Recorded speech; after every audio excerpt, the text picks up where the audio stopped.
Hai teman-teman semua, jumpa lagi sama aku di channel ini. Pada video kali ini aku bakalan sedikit menjelaskan apa itu MPPT. MPPT adalah singkatan dari Maximum Power Point Tracking, yang dimana fungsinya digunakan untuk mencari titik tertinggi dari posisi produksi dari panel surya. Panel surya mempunyai karakteristik yang non-linear.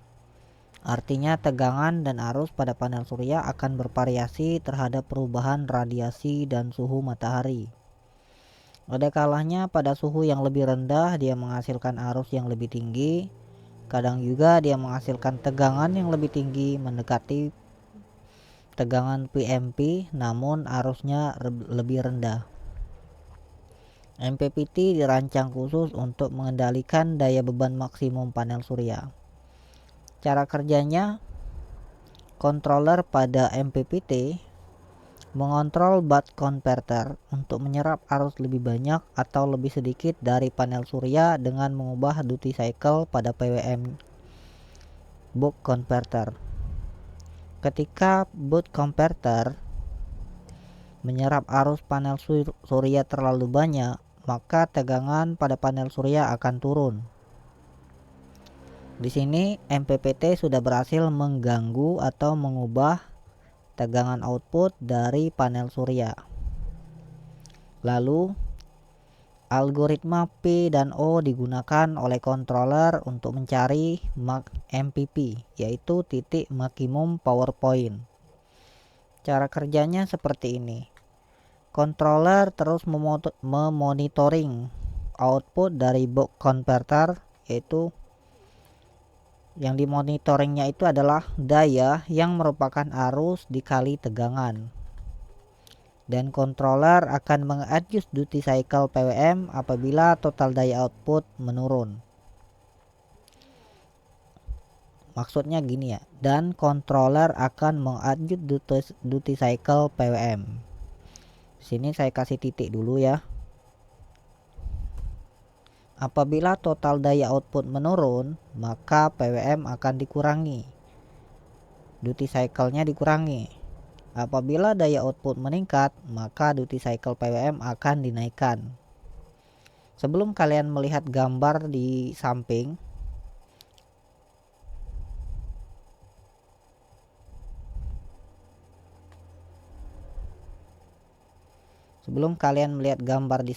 alangkah baiknya kita baca terlebih dahulu keterangan berikut. Rumus daya adalah arus I dikali pol. Ini adalah rumus daya. Pada dasarnya daya adalah jumlah energi yang ditransfer dalam satu waktu. Panel surya lebih ideal saat bekerja dengan tegangan yang lebih tinggi mendekati PMP, voltage at maximum power. Karena lebih sedikit arus yang mengalir pada panel dan lebih sedikit juga energi yang hilang dalam perjalanan karena panas. Resistansi busbar pada panel surya juga akan meningkat resistansinya apabila suhu pada panel tersebut panas. Ini akan mengurangi arus yang mengalir pada rangkaian. Dengan tegangan yang lebih tinggi, meskipun arusnya kecil, daya akan tetap tinggi. Nah, pastikan kalian tahu terlebih dahulu ya, kalau rumus daya itu adalah I dikali P. Kalau arusnya rendah, tegangan tinggi, dayanya juga bisa lebih tinggi. Nah, untuk mencapai titik yang efisien, suatu sistem itu harus bekerja pada tegangan yang lebih tinggi namun dengan arus yang lebih rendah. Sekarang kita masuk ke bagian grafik. Nah, di bagian grafik ini saya sudah tandai garis dari bawah. Yang garis ini, dari garis ini ke atas, saya bakalan zoom in biar lebih besar. Dari garis bawah ke atas ini itu adalah arus ya. Dari garis bawah ke atas ini adalah arus. Kemudian dari garis sini ke sini yang kiri secara horizontal ini adalah tegangan. Nah, dalam posisi tertentu, panel surya menghasilkan lebih banyak tegangan daripada arus. Jadi, ketika kita mengambil arus yang lebih tinggi, misalnya kita ngambil arusnya di sini ya. Arusnya di sini kita ambil. Maka tegangan akan turun. Tegangan akan turun karena arusnya kurang. Ketika kita mencoba menyedot arus sampai dengan 8 ampere, misalnya 8 ampere, maka tegangannya akan semakin turun mendekati 0 volt. Karena panel surya itu kondisinya tidak stabil, kadang dia menghasilkan tegangan yang lebih banyak daripada arus, kadang dia menghasilkan arus yang lebih banyak daripada tegangan. Ketika panel surya menghasilkan arus lebih banyak daripada tegangan, kita dapat mengadjustnya ke titik yang lebih rendah. Di sini misalnya, ketika kita adjust, arus panel surya produksi kan lebih tinggi, jadi dia tidak akan drop terlalu banyak tegangannya. Misalnya kita yang diadjust itu apa sih sebenarnya? Yang diadjust itu adalah arus. Kita tulis di sini biar teman-teman paham. Yang diadjust adalah arus beban. Tegangan akan terganggu.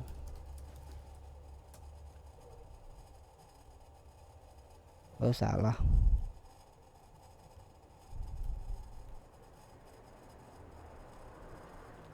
Nah, di sini saya sudah menambahkan deskripsi ya. Yang diadjust itu adalah current. Kita dapat menyedot lebih banyak arus di panel surya, dan ketika kita menyedot lebih banyak arus, maka tegangan akan terpengaruh.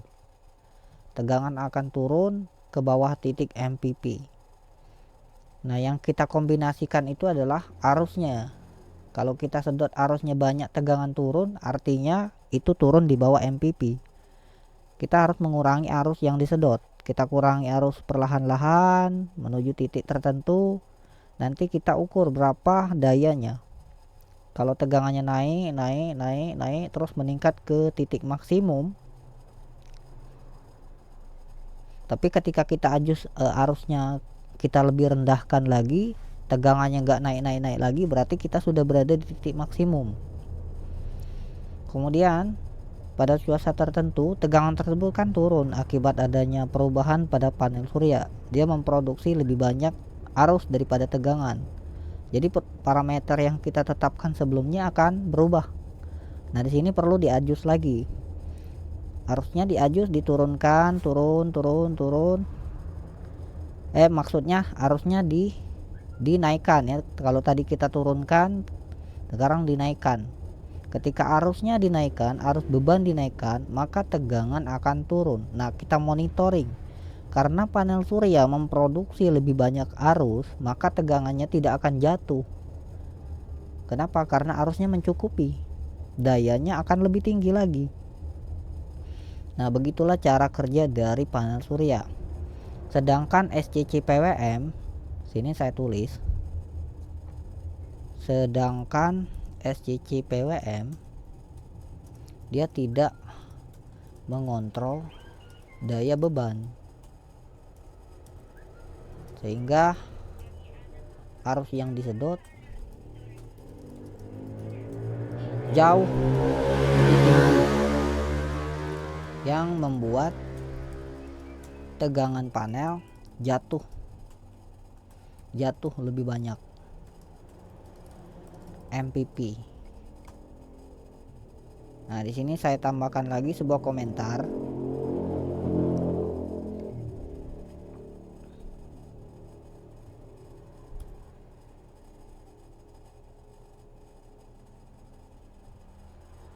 Sedangkan pada SCC PWM yang tidak menggunakan mekanisme MPPT, SCC PWM tanpa MPPT, jangan PWM ya. Kalau PWM semua SCC pakai PWM. SCC tanpa MPPT dia tidak mengontrol daya beban, sehingga arus yang disedot jauh lebih tinggi dan membuat tegangan panel surya jatuh di bawah titik MPP. Arus yang keluar juga akan tinggi dan kabel akan panas. efisiensinya berkurang.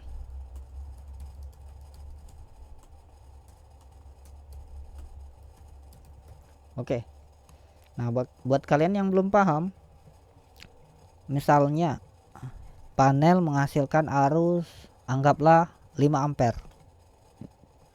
Tegangannya berada pada titik PMP. Kita mencoba menyedot 10, kita coba menyerap arus sebanyak 10 volt. Nah, panel tadi nggak cukup arusnya, jadi tegangannya bakalan drop. Tegangannya drop, tergantung ya tegangannya drop kemana. Jadi dia itu mendekati titik beban, nggak bakalan ke nol, dia mendekati titik beban. Jadi arusnya, tegangannya akan mendekati titik beban dan arusnya itu meningkat drastis. Tapi pada posisi itu berada di bawah MPP. Kenapa berada di bawah MPP? Karena panasnya jauh lebih banyak. Busbar pada panelnya panas, kabelnya panas, sehingga resistansinya meningkat. Dan ini meningkatkan peluang kehilangan arus dalam perjalanan. Sehingga daya yang ada di titik beban itu lebih rendah daripada daya yang berada di titik sumber. Jadi kehilangan dayanya jauh lebih banyak daripada yang diekspor. Sekarang kita udah paham ya hubungan antara tegangan dengan arus. Sekarang kita lihat pada bagian ini terdapat hitung-hitungan matematik ya. Mungkin kalian bakalan nggak suka dengan hitung-hitungan ini. Oke. Nah, di sini saya sudah mencontohkan. Nah, ini kita ambil dulu, ini kita asumsikan ini adalah SCC non MPPT.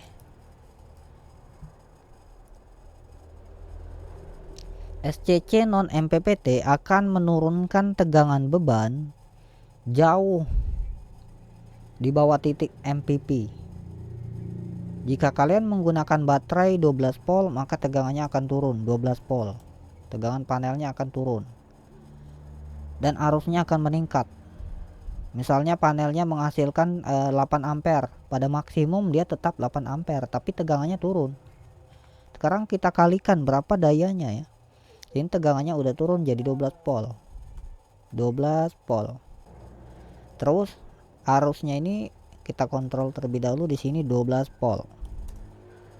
Nah, pada power maksimum dia menghasilkan 8 ampere, tapi karena tegangannya jatuh di bawah titik MPP, dia menghasilkan 12 volt. 8 kali 12 jadi 96 watt. 96 watt. Jangan lupa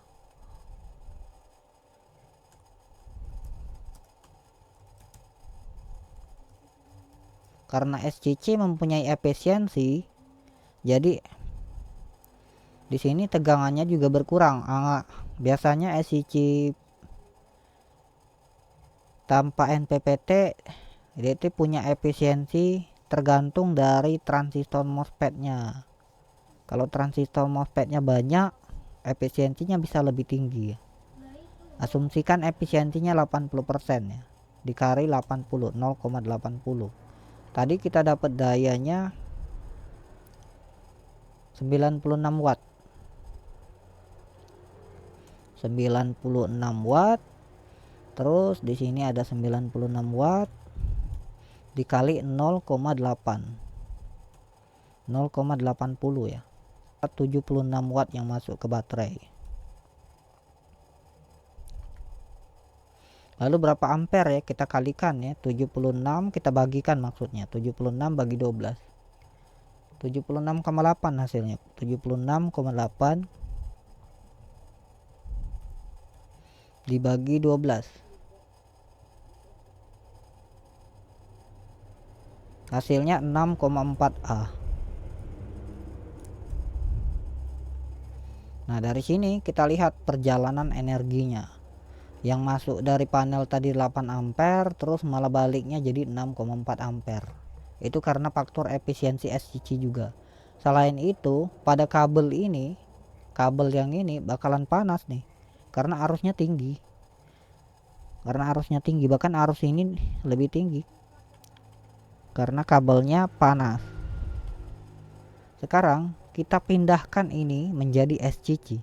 Oke, kita simulasikan terlebih dahulu. Ini kita ambil SCC yang efisiensinya 95% pakai MPPT ya.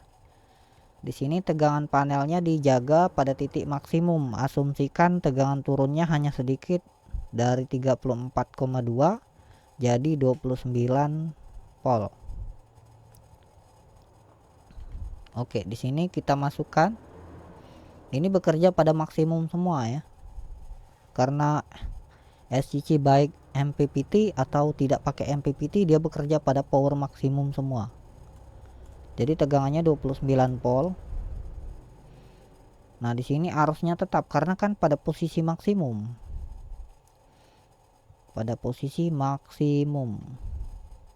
Asumsikan arusnya itu 6 ampere pada maksimumnya. Misalnya panelnya menghasilkan arus sampai dengan 6 ampere, MPPT udah mendeteksinya. Jadi dayanya itu adalah 6 ampere dikali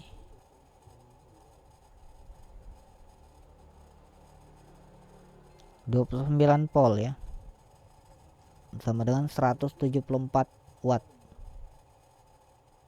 174.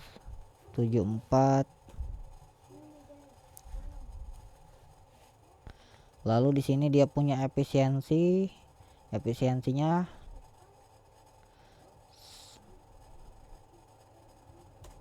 sebesar 95%. Ini kita ubah 0,95. Jadi dayanya tadi 174 yang masuk ke SCC. Ini juga kita atur 174. Nah, tegangannya ini kan tegangan baterai. Tegangan baterai itu berubah-ubah tergantung baterainya, ada di level penuh, ada di level 4. Ini kan sesuai, tapi kita mengambil daya misalnya baterai agak kosong. Terus di sini ini berapa ya? 174 dibagi 0,95, 183.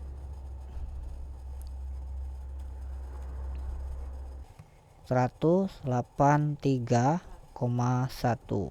Oh, 184. 184,1. Jadi 15,3. 184,1. Nah, ini arusnya agak jauh lebih besar ini arusnya. Nah, panel surya itu bekerja di bawah MPP. Karena kenapa saya menggunakan arus yang lebih besar? Mungkin kalian melihat arusnya itu lebih kecil ya, ada yang 1 ampere, ada yang 2 ampere. Iya, arusnya bisa bekerja pada rentang-rentang tertentu. MPP itu terkadang turun, terkadang naik, tergantung kondisi panelnya. Kadang panel memproduksi lebih rendah, nggak selalu berada di atas titik MPP. Nah, ini perhitungan ini hanya berlaku ketika matahari berada tepat pada panel. Jadi kalau di bawah MPP biasanya panel itu menyedot lebih rendah ya. Biasanya cuma 2 ampere. Tapi tegangannya ini tetap berada di titik yang tertinggi. Biasanya tegangannya ini turun kurang lebih sampai dengan 10% dari titik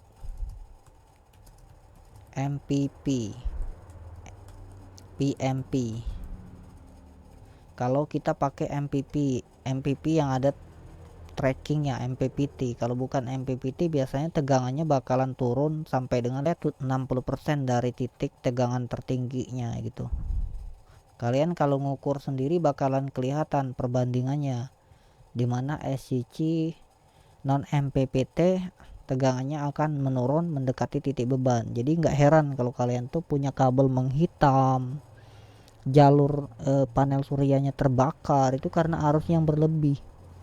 Atau soket bagian MC4 kalian meleleh, itu karena terjadinya arus berlebih. Kalau pakai MPPT yang ada trackingnya gitu, kalian bakalan jarang menemukan kejadian-kejadian yang seperti itu. Kejadian yang seperti itu terjadi karena arus yang berlebih. Tapi bukan cuma arus berlebih sih, kalau ada di titik sambungan yang gak kuat biasanya dia juga bakal panas. Nah, jadi di sini mungkin ada pertanyaan dari teman-teman semua mengenai tabel grafik ini. Kalau saya tunjukkan ini bakalan sulit memahaminya. Jadi saya jelaskan lagi. Panel surya itu memproduksi arus lebih tinggi, kadang juga memproduksi tegangan lebih tinggi, arusnya rendah.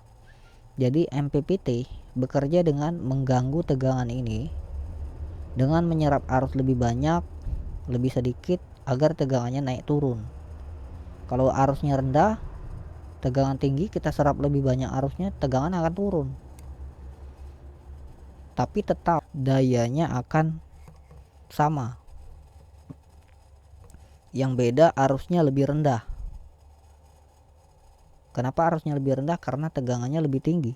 Dan tingkat stres, tingkat panas yang timbul jauh lebih rendah, efisiensinya jauh lebih tinggi. Di sini saya membuat banyak sekali demonstrasi untuk teman-teman yang ingin mencoba mencari titik MPP secara manual. Ini ada sebuah demonstrasi sederhana untuk mencari titik MPP secara manual ya, sebagai pelajaran bagi kita. Asumsikan ini panel 100 WP,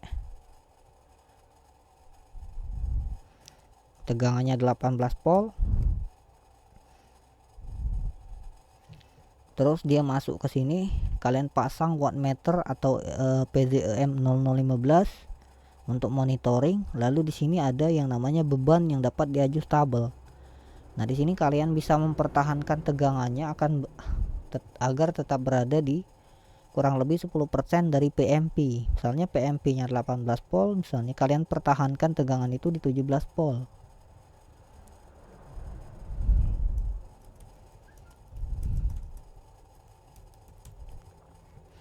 Bagaimana cara mempertahankan tegangan ini? Kalian atur arus yang di drain oleh ini ya, oleh beban. Kalian putar trimpot pengaturan CC current. Nanti kalian lihat di sini tegangan pada PZM, tegangan panel akan turun. Nah, yang kalian lihat itu bukan bagian tegangan, apalagi bagian ampere. Yang kalian monitor itu adalah dayanya, berapa watt. Kalian kontrol, biarin tegangan turun naik, arusnya bakalan turun naik. Tegangan naik, arusnya turun. Tegangan turun, arusnya naik. Perhatikan daya yang dimonitor oleh PZM. Kalian bakalan melihat kalau terdapat titik tertinggi yang dapat kita kunci.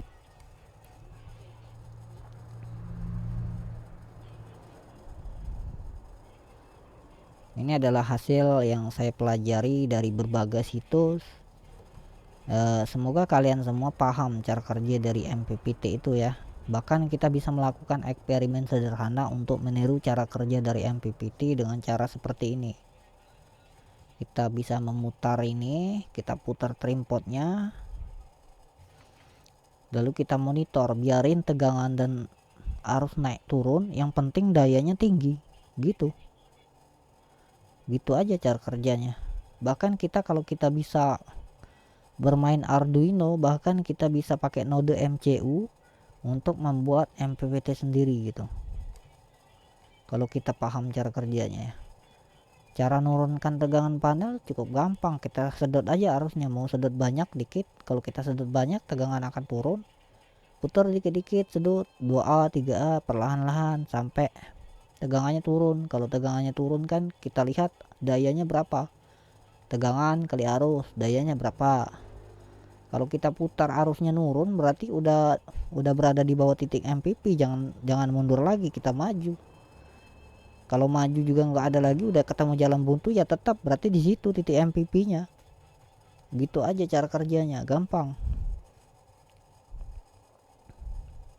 Itu algoritma yang digunakan ya, PO mundur maju gitu. Ya paling gampangnya gitu sih cara kerja dari MPPT. Sesederhana itu cara kerjanya. Yang sulit itu adalah menjelaskannya kepada kalian. Oke deh, sampai di sini aja untuk penjelasan mengenai MPPT. Semoga kalian semua paham.